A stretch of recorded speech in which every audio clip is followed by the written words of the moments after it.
They just may not see what you see. Moving forward with the Decker team. Moving forward together with the Decker team. Welcome to the Life's Inside Track with Yetta Decker. Ken Decker? And today we have special guest, Silas O'Doer, all the way from Kenya. And when did you? Yes.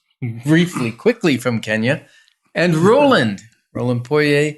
And yeah, we're just going to get to know them. It's going to be a fun show. Yeah, so like every show with Life's Inside Track, we're sharing techniques, thoughts, tools that we all need, we all deserve, so that we can turn our house into a home where our families thrive and we live the best life possible. And today's episode is about vision. And vision is not necessarily just here where we're hanging out.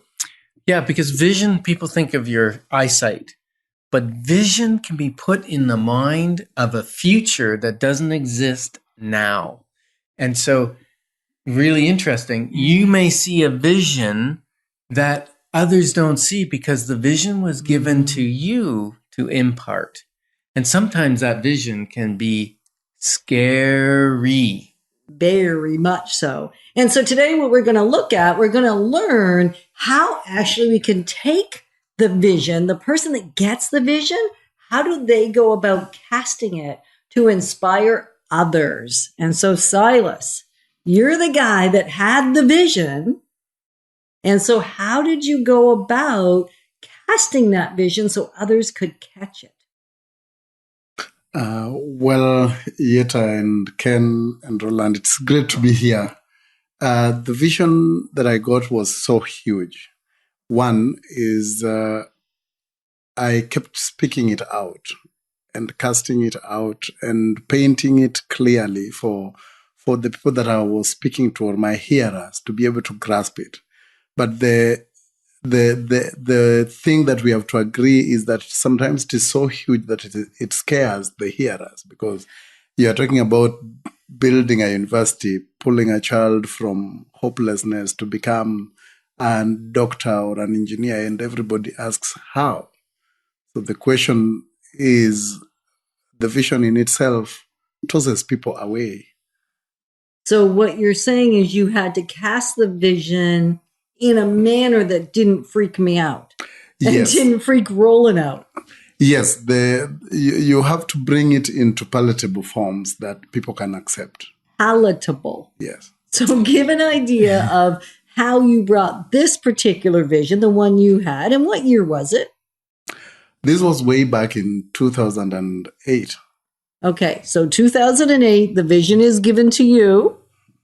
And Or then was it given to Roland? Who was it given to first? Or was it given to both? It was given to Silas because okay. he understood the need.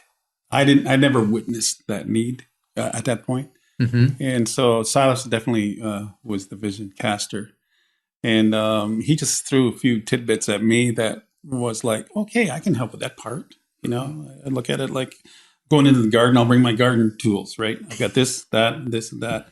And at that point, it was, he had shared, except for once or twice, someday there will be a university here. And I was like, yes, sure. Sure. Well, yeah.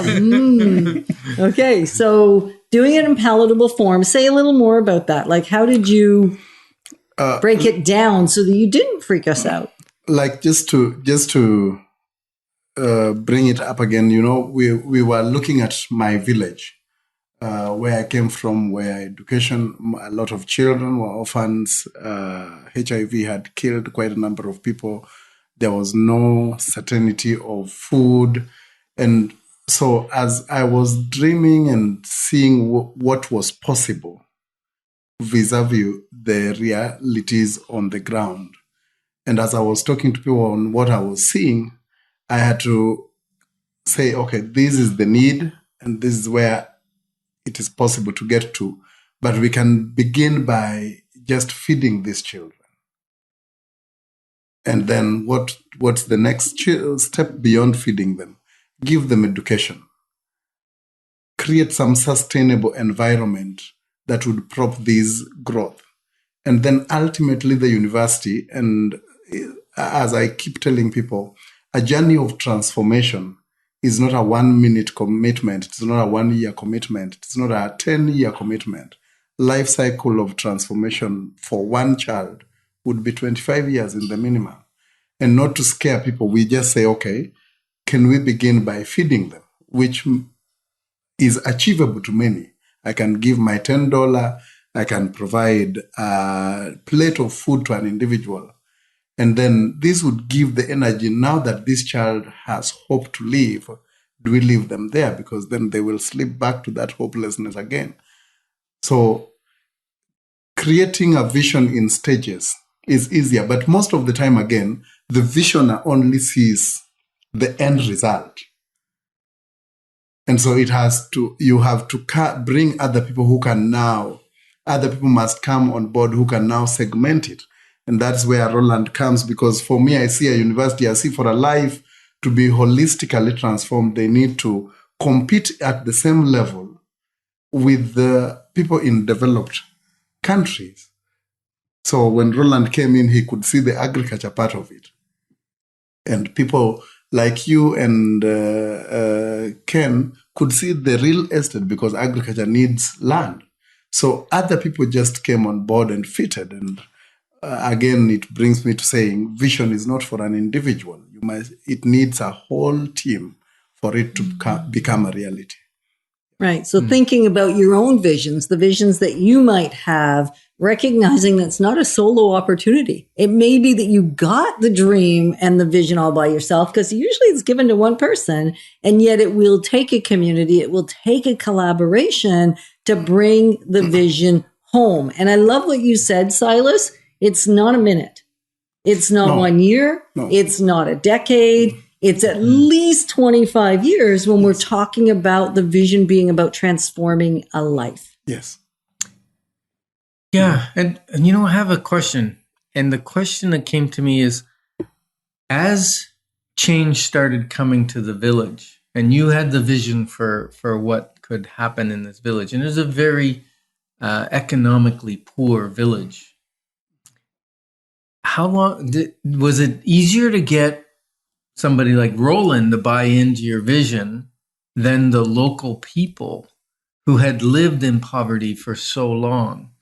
Or did they buy the vision that you had immediately? Is that Roland would come in, but I would say it takes faith. Roland, I met Roland on the first day and speaking to him on what I was seeing as a possibility. And he believed that together we could do this. And even going to the village, people have lived this kind of life, very myopic life, for so long. You talk to them about change. They ask, is it really possible? But then simple steps creates light, and people follow that light, and ultimately they believe. So it takes faith to believe, because faith is about seeing that which is impossible, the non-existent, and creating it to be substantively evident before people that it is possible. Yeah, and I love how the vision was catching on, because Yetta was there in 2008. Yeah. And then, when was I there? 2010? Somewhere around there.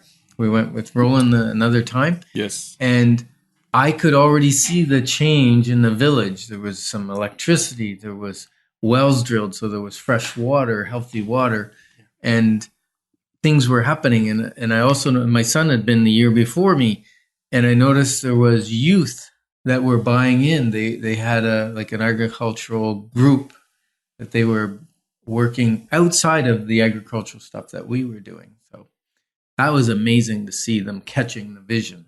Mm-hmm.